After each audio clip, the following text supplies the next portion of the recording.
Hey guys, welcome back to my new blog.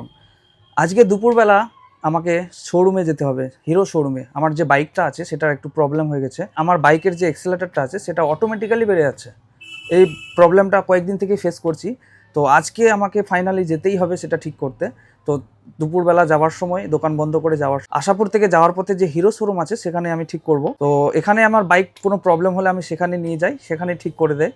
তো সেখানকার যে স্টাফগুলো আছে খুবই ভালো, আমাকে ভালো সাপোর্ট করে। আর আমার যদি বাইকের কোনো ছোটোখাটো প্রবলেম হয় তার জন্য কিন্তু সে পয়সা নেয় না, কোনো কোনো টাকা নেয় না, এমনিতেই দিয়ে দেয়। আর যদি বড় ধরনের প্রবলেম হয় তাহলে তো পয়সা দিতেই হবে। আর এমনিতে কিন্তু আমাকে পয়সা দিতে হয় না, ছোটোখাটো প্রবলেমের জন্য দিতে হয় না।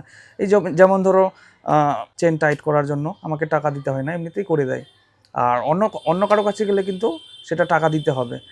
তো ফাইনালি সেখানে নিয়ে যাব আজকে। তো তোমাদেরও দেখাবো, ভিডিওটা শেষ পর্যন্ত দেখো। আর আমার চ্যানেলটা এখনও যারা সাবস্ক্রাইব করোনি, প্লিজ সাবস্ক্রাইব করে পাশে থেকো। তো চলে আসলাম আমাদের আশাপুরের হিরো শোরুমে। এখানে এসে দিয়ে দিলাম আমার বাইকটা সেই দাদাটাকে। এই যে দেখো আমার বাইকটা ঠিক করছে দাদাটা। আমার যে এক্সেলেটারের যে তারটা আছে সেটা নাকি কেটে গেছে, সেটা নতুন লাগাতে হবে।